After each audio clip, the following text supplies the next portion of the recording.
그러므로 스스로 조심하여 너희의 하나님 여호와를 사랑하라. 하나님의 말씀입니다. 하나님께 감사합니다.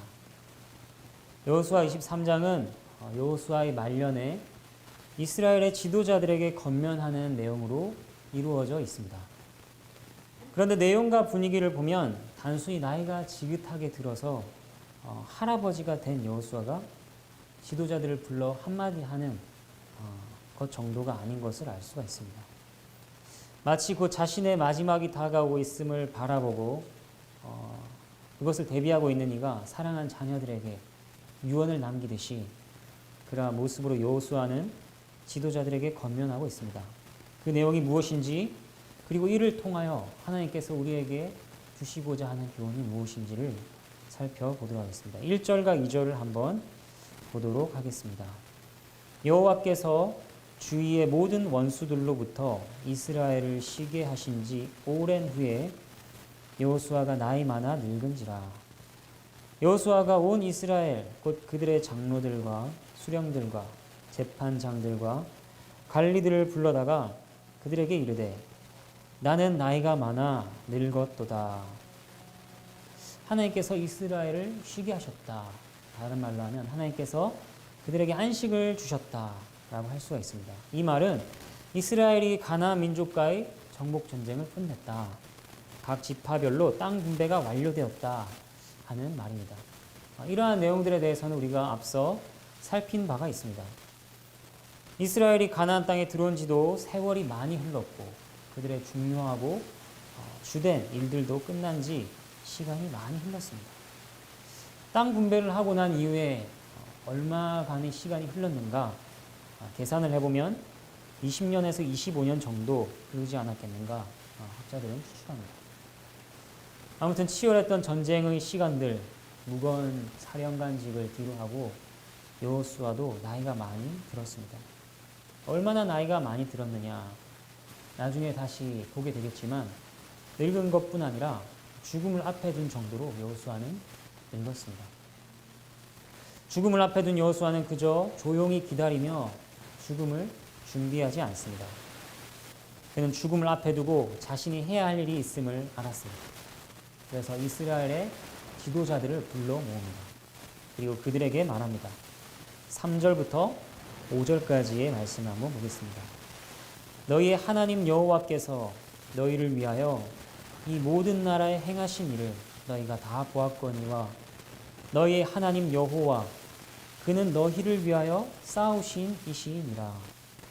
보라, 내가 요단에서부터 해 지는 쪽 대해까지의 남아있는 나라들과 이미 멸한 모든 나라를 내가 너희를 위하여 제비 뽑아 너희의 지파에게 기업이 되게 하였느니라. 너희의 하나님 여호와 그가 너희 앞에서 그들을 쫓아내사 너희 목전에서 그들을 떠나게 하시리니 너희의 하나님 여호와께서 너희에게 말씀하신 대로 너희가 그 땅을 차지할 것이라. 지금부터 본문 마지막 구절까지 죽음을 앞에 둔 여호수아가 지도자들에게 남긴 말이 나옵니다. 길게 나와 있지만 그는 동일한 내용을 반복하고 있습니다. 주된 내용의 첫 번째는 무엇이냐? 너희의 하나님 여호와께서 어떤 분이신가 하는 것에 대해서 설명합니다.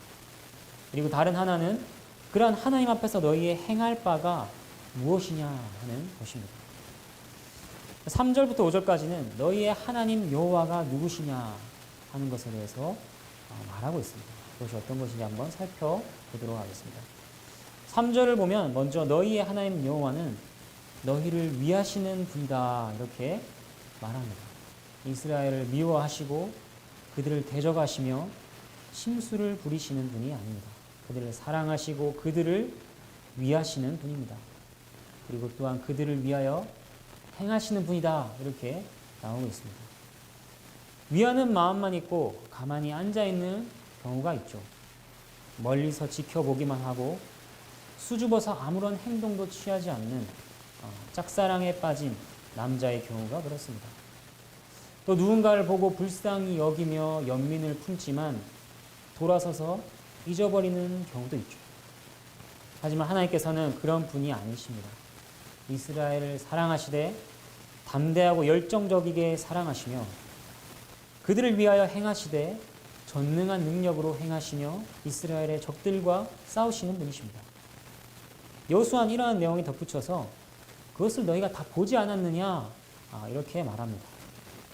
그들은 그러한 하나님에 대해 의심할 이유가 없습니다. 그들이 이미 보았기 때문이죠. 이처럼 성경은 신자들에게 믿으라고 할 때 그들이 믿을 만한 정당하고 충분한 이유들을 이미 주었습니다. 근거도 없이 그저 믿으라고 하는 것이 아닙니다. 우리의 믿음은 충분한 근거들 위에 있는 것입니다.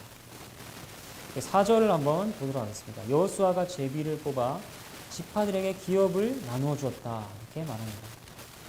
이러한 분배는 여호수아와 제비를 통해서 하나님께서 이루신 것이죠.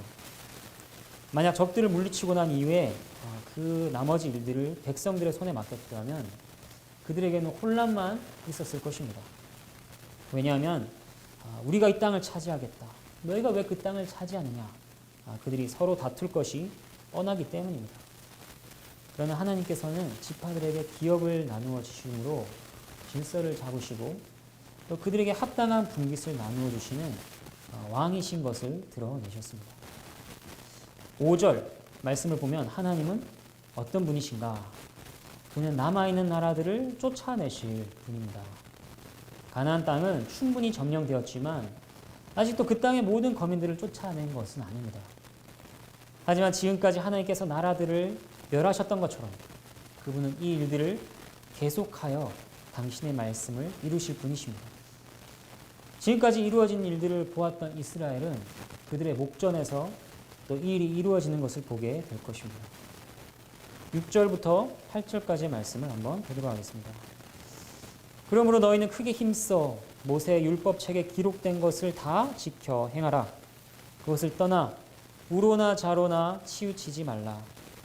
너희 중에 남아있는 이 민족들 중에 들어가지 말라. 그들의 신들의 이름을 부르지 말라. 그것들을 가리켜 맹세하지 말라. 또 그것을 섬겨서 그것들에게 절하지 말라. 오직 너희의 하나님 여호와께 가까이 하기를 오늘까지 행한 것 같이 하라. 우리가 앞에서 하나님께서 어떤 분이신가 하는 걸 살폈다면 6절부터 8절까지는 그들이 행할 바에 대한 내용이 나옵니다. 우리는 그들이 행할 바가 하나님이 어떤 분이신가 하는 내용에 따라 나온다 하는 것에 주목해야 합니다. 이 순서는 마치 하나님께서 이스라엘 백성들에게 십계명을 주실 때와 동일합니다. 십계명에서 가장 먼저 나오는 말이 무엇인가요? 나는 너를 애굽 땅 종되었던 집에서 인도하여 낸 내 하나님 여호와니라 이렇게 말씀하십니다. 그 다음 그들의 지킬 바에 대해서 명령하시죠. 하나님께서는 너희가 이러저러하게 계명을 지켜라. 그러면 너희를 애굽 땅에서 구해주겠다 하신 것이 아닙니다. 그들을 건져내시고 나서 내가 너희를 건져냈다. 너희는 나의 백성이니 이렇게 살아라. 이렇게 말씀하십니다. 6절 제일 앞에 그러므로 라고 시작하는 것도 마찬가지입니다. 여호수아는 너희의 하나님 여호와를 기억하라. 그분이 너희를 위하여 어떤 일을 행하셨느냐. 그가 어떤 분이신지 너희가 알지 않느냐.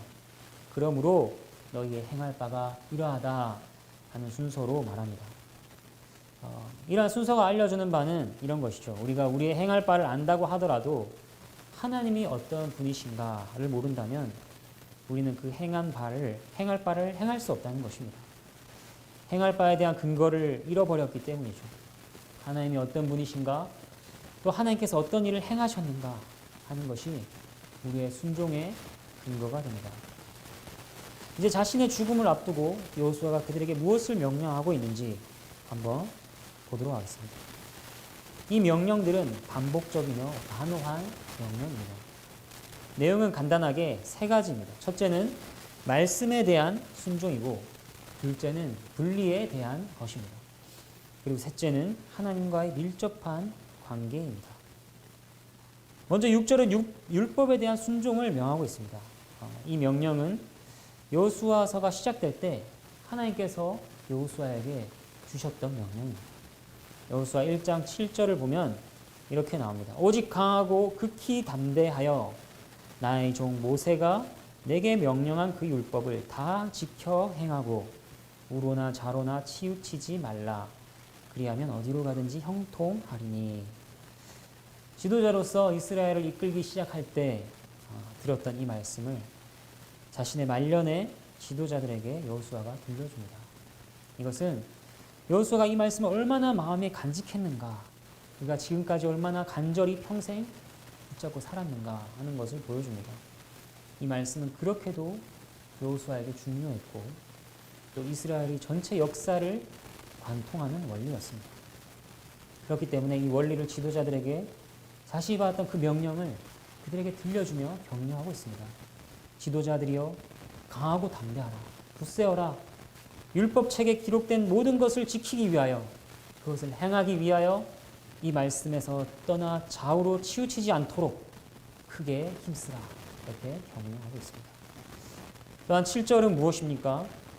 이방 민족에게 가지 말고 우상 숭배를 하지 말라 하는 것입니다. 이방 민족들과의 교류는 우상 숭배를 향한 지름길입니다. 이방 민족들과 어울리면서 난 저들의 신들을 섬길 생각이 없어. 전혀 그럴 생각도 없고 그렇게 하지 않을 거야. 그렇게 자신만만해 할 수 있는 사람은 아무도 없습니다. 그것은 자신에 대한 과신이죠. 여호수아는 이방과 어울려 우상 숭배에 빠지지 않도록 그들에게 경고하고 있습니다. 그리고 8절을 보실까요? 8절은 너희가 지금까지 하나님을 가까이 했다 이렇게 칭찬합니다. 가까이 했다는 것은 그들이 하나님께 단단히 붙어 있었다. 하나님을 잘 따랐다. 하나님을 의지했다 하는 말입니다. 지금까지 너희가 잘한 것처럼 앞으로도 꼭 그렇게 해야 한다. 이렇게 명령하고 있습니다. 9절과 10절을 한번 보도록 하겠습니다. 이는 여호와께서 강대한 나라들을 너희의 앞에서 쫓아내셨으므로 오늘까지 너희에게 맞선 자가 하나도 없었느니라. 너희 중 한 사람이 1000명을 쫓으리니 이는 너희의 하나님 여호와 그가 너희에게 말씀하신 것 같이 너희를 위하여 싸우심이라. 여호수아는 다시 그들이 행할 바에 대한 근거를 말합니다. 왜 너희가 그렇게 해야 하느냐? 이는 너희의 하나님 여호와께서 강대한 나라들을 쫓으셨기 때문이다. 그가 너희를 위하여 싸우셨기 때문이다. 율법을 지키고 이방을 멀리하며 하나님을 가까이 하고자 하는 마음이 식으려고 하느냐? 그때마다 그가 베푸신 은혜를 기억하라 하는 것입니다. 그리고 여기 잠시 10절에서 한 사람이 1000명을 쫓는다 하는 표현을 보겠습니다. 이 표현은 한 사람이 그만큼 대단해진다 하는 것을 알려주는 말이 아닙니다. 하나님의 구원이 사람의 많고 적음에 달린 것이 아니다 하는 것을 알려주는 말이죠. 그리고 나아가서 하나님의 구원이 하나님 그분이 아닌 다른 그 어떤 것에도 달린 것이 아니다 하는 것을 알려주는 표현이라고 할 수 있습니다. 여호수아는 계속해서 그들에게 베푸신 구원이 하나님의 단독 사역인 것을 기억하게 합니다. 11절부터 13절까지 말씀을 한번 보겠습니다. 그러므로 스스로 조심하여 너희의 하나님 여호와를 사랑하라. 너희가 만일 돌아서서 너희 중에 남아있는 이 민족들을 가까이 하여 더불어 혼인하며 서로 왕래하면 확실히 알라.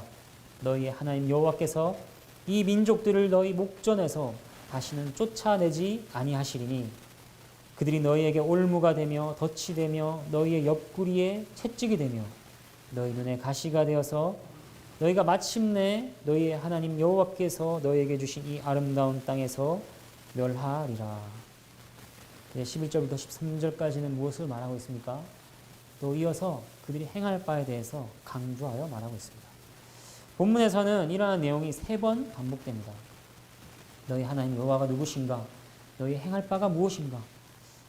그런데 지금 두 번째로 말하고 있는 것은 그들이 행할 바의 핵심이라고 할 수 있는 내용입니다. 그것이 무엇일까요? 바로 11절 말씀, 너희 하나님 여호와를 사랑하라 하는 것입니다. 종이 있습니다. 그런데 그 종이 주인을 사랑합니다. 그래서 내가 참으로 주인을 사랑합니다. 자유롭게 되는 것도 원치 않습니다. 주인의 곁에 평생 있고 싶습니다. 이렇게 말합니다.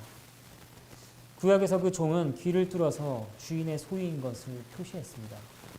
그리고 또 사도 바울은 이렇게 말합니다. 그리스도의 사랑이 나를 강건하노라. 이러한 것들이 말하고 있는 것이 무엇입니까? 이 모습들은 사랑이 순종의 참된 원천이라는 것을 보여줍니다.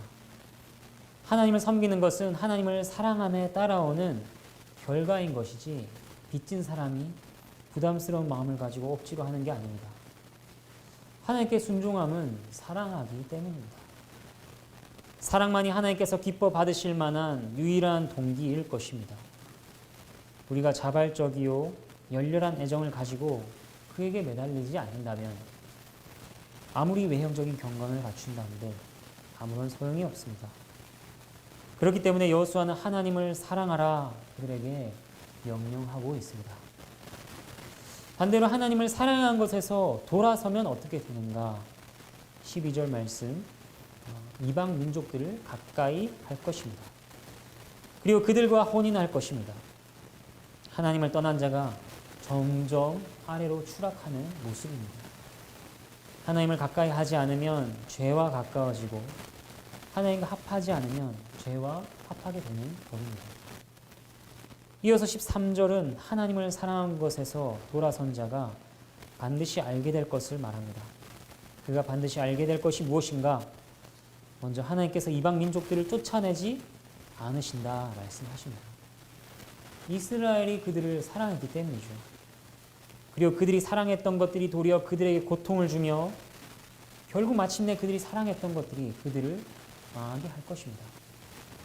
참으로 무서운 말입니다. 본문의 뒤로 가면 그 경고가 더욱더 무시무시한 내용으로 이어집니다. 우리에게 명령을 주셨는데 굳이 이런 무서운 경고가 더해져야 하는가? 우리 마음 가운데 질문할 수가 있습니다. 네, 그것은 필요하기 때문에 주어진 것입니다. 나쁜 영향을 받아서 타락하게 될 것을 너무도 잘 알고 있기 때문에 악에 대한 대비책으로 이러한 경고는 꼭 필요한 것입니다. 우리의 신앙생활에는 어떨까요?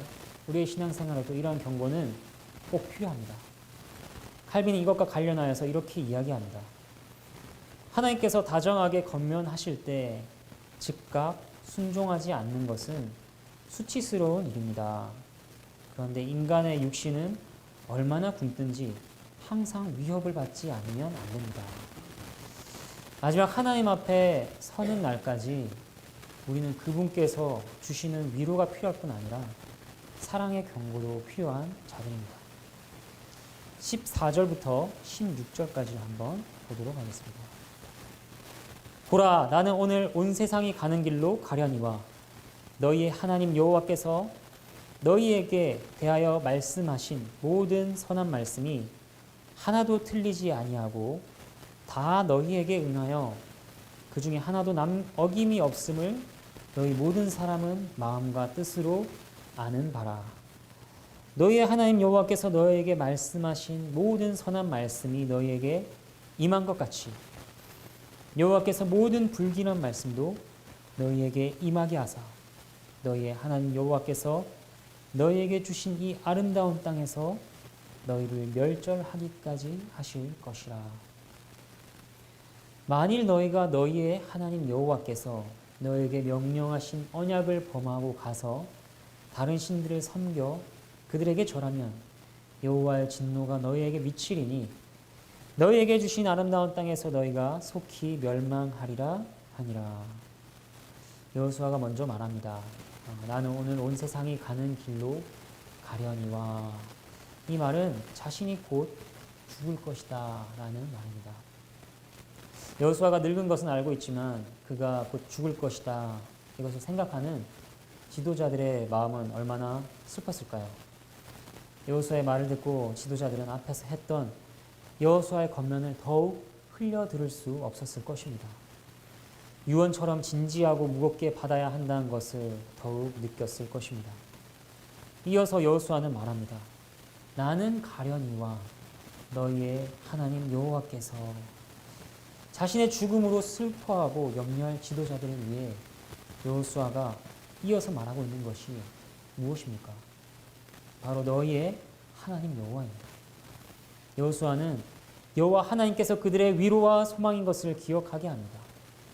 나는 죽지만 그는 영원히 살아계시지 않는가? 그가 그 백성을 위하여 계속하여 일하시지 않는가? 나는 죽지만 슬퍼하지 말라. 낙담하지 말라. 이렇게 말하는 것 같습니다. 그리고 그가 들려주는 하나님은 위로와 함께 경각심도 가지게 합니다. 그 하나님은 어떤 분이십니까?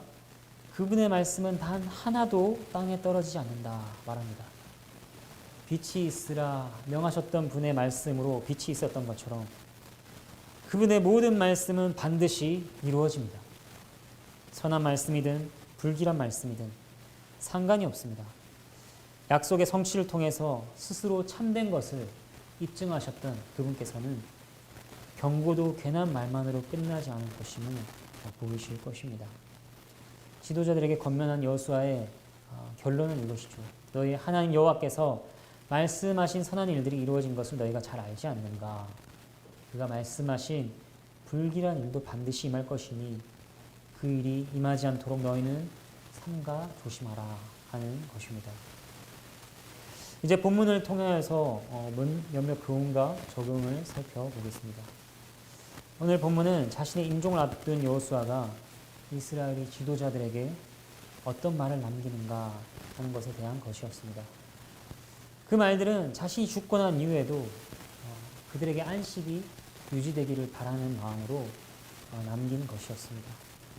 그리고 또한 하나님께서 그 백성들에게 합당한 영광을 받으신 일이 보존되기를 바라는 마음으로 엄숙하게 명령한 것이기도 했습니다. 이를 통해 우리는 동일하게 교훈받습니다. 교회 공동체가 하나님의 백성이 어떻게 하면 안식을 유지할 수 있는가? 어떻게 하면 하나님께 합당한 영광을 돌려드릴 수 있는가 하는 것입니다. 우리가 하나님 은혜로 구원받고 하나님 자녀가 되었지만 삶 속에서 수많은 어려움을 만나죠. 그리고 마음이 흔들립니다. 그리고 하나님께 영광을 돌리는 것에도 마음과 삶이 멀어질 때가 있습니다. 높은 신앙의 수준에 도달했다 이렇게 생각하시나요? 다시 내려가지 않는다고 장담할 수 없습니다. 그리고 나이를 먹어가면 이 일이 더 쉬워질까요? 실제로는 해가 갈수록 우리의 투쟁은 더욱 치열해집니다. 정직한 그리스도인이라면 하나님의 목적을 쫓아 끝까지 달린 일이 정말 쉬운 일이 아니다 고백할 것입니다. 그렇게 오늘 여호수아를 통해 하나님께서 들려주시는 교훈은 우리에게 매우 필요한 것입니다. 세 가지를 한번 보도록 하겠습니다. 첫째는 우리의 하나님 여호와를 기억하라 하는 것입니다. 특별히 하나님께서 우리를 향하여 베푸신 선한 역사를 기억하라 하는 것입니다. 여호수아 23장에는 너희의 하나님 여호와라는 말이 얼마나 많이 등장하는지 모릅니다.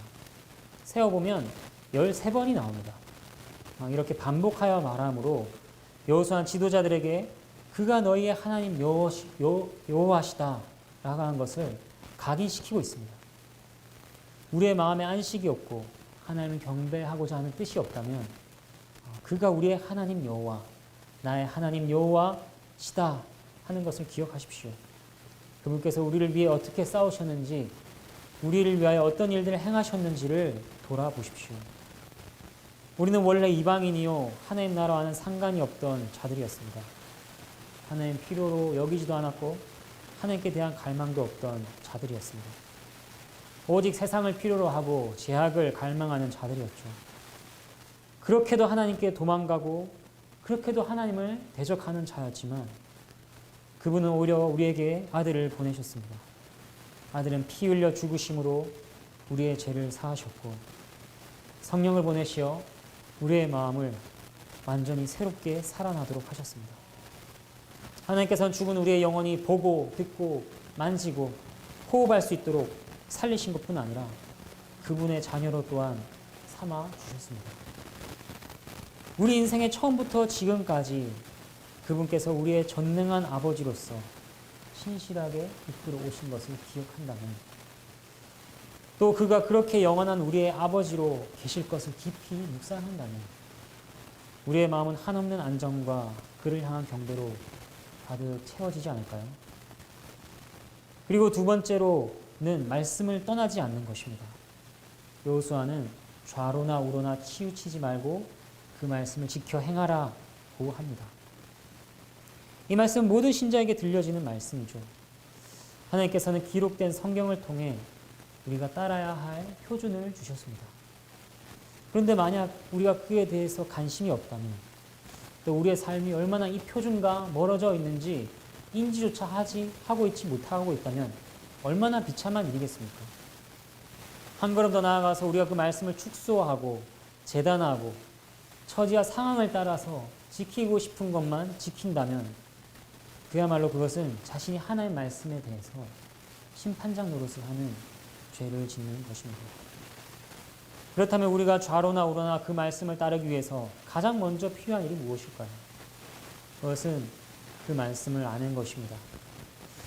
모든 그리스도인들은 성경을 연구하도록 부름을 받습니다. 목사나 교육자만 성경을 연구하는 것이 아닙니다. 그리스도인이라면 빠짐없이 모두 그 책의 학생들이라고 할 수 있습니다. 오직 하나님의 말씀을 통해서만 하나님이 어떤 분이신지, 또 하나님께서 무엇을 명하시는지 알 수 있기 때문입니다. 하나님께서는 그렇게 알아가도록 그 방법을 정하셨습니다. 보이지 않고 만질 수 없는 분을 말씀을 통하여 알고 믿도록 하신 것이죠. 말씀을 가까이 하지 않으면 우리의 하나님 여호와가 누구신지 우리는 알 수가 없습니다. 우리가 만들어낸 하나님 여호와만 우리의 머리와 마음에 가득 차게 될 뿐입니다. 그리고 말씀을 가까이 하지 않으면 우리의 개인적인 기준과 원리들을 옳다고 여기며 이리 휘청 저리 휘청하게 됩니다. 이를 생각하면 우리는 일상에서 될 수 있는 대로 가능한 한 최선을 다해 부지런히 말씀을 가까이 해야 합니다. 세 번째, 안식을 유지하며 하나님께 영광을 돌리기 위해서는 죄를 멀리 해야 합니다. 여호수아가 이방 민족과 가까이 지내지 말라, 그들과 합하지 말라 이렇게 말합니다. 왜냐하면 그들이 우상을 섬기게 우리를 만들 것이고 하나님으로부터 멀어지게 할 것이기 때문입니다. 이것을 통해서 우리는 불신자와의 결혼이 합당하지 않다 하는 것을 봅니다. 하지만 그것이 다가 아니죠. 불신자와 결혼하지 않았다 그래서 만족할 문제가 아닙니다. 우리는 세상 모든 죄악을 멀리하는 데까지 나아가야 합니다. 우리 마음 가운데 찾아오는, 우리 마음 가운데 가까이 다가오는 그러한 죄들에 대해서 우리는 경각심을 가져야 합니다. 음욕을 품는다든지, 노하는 마음을 놓지 않는다든지, 불법을 행한다든지, 교만에 빠져 즐기고 있다든지, 돈을 사랑한다든지, 게으름을 품는다든지, 다른 사람들을 욕한다든지, 기타 등등 그 모든 죄악된 세상 요소들과 분리되어야 한다 하는 교훈을 우리는 받습니다. 하나님의 백성들, 자녀들은 하나님께 입양되면서 특별한 불안함을 가지게 됩니다. 그것이 무엇일까요? 바로 죄로 인한 불안함입니다. 세상의 자녀들은 죄로 인하여 불안해하지 않습니다. 혹 불안해하더라도 자신을 합리화하거나 다른 것으로 그 불안을 덮어버립니다. 하지만 하나님 자녀에게는 죄가 들어오면 그 죄가 하나님을 보지 못하도록 눈을 가립니다. 하나님과 멀어지게 만들죠. 그래서 불안합니다. 안정을 취할 수가, 안식을 취할 수가 없습니다. 하나님을 경배하는 것은 더더욱 어렵죠. 이처럼 죄를 가까이 한 상태에서 하나님과 가까워지는 것은 절대로 불가능한 일입니다. 잠언 8장 13절은 우리에게 이렇게 말합니다. 여호와를 경외하는 것은 악을 미워하는 것이라. 나는 교만과 거만과 악한 행실과 패역한 입을 미워하느니라. 여호와를 경외하는 것은 악을 미워하는 것이라. 우리 안에 죄가 있으면 얼른 회개하고 죄를 버리고 하나님께로 돌아가야 합니다. 그리고 난 다음에야 우리는 하나님 안에서 다시 안식을 찾을 것이고 하나님을 경배할 수 있을 것입니다. 말씀을 정리하도록 하겠습니다. 하나님을 기억하고 하나님의 말씀을 가까이 하며 죄를 멀리하는 것, 그것으로 우리는 안식을 유지할 수 있습니다. 그리고 이러한 것들을 통하여서 하나님의 교회는 하나님께 합당한 경배를 올려드릴 수 있습니다. 이것을 다른 말로 하면 이렇습니다. 이 모든 것을 통하여 하나님을 가까이 하며 의지하고 하나님께 붙어 사랑할 수 있다 하는 것입니다. 하나님을 사랑하는 자, 하나님을 가까이 하는 그 자는 영원한 안식, 절대로 변하지 않을 안식, 그 안식과 결코 멀리 있지 않습니다. 요한계시록 3장을 한번 찾아보도록 하겠습니다. 요한계시록 3장 11절입니다.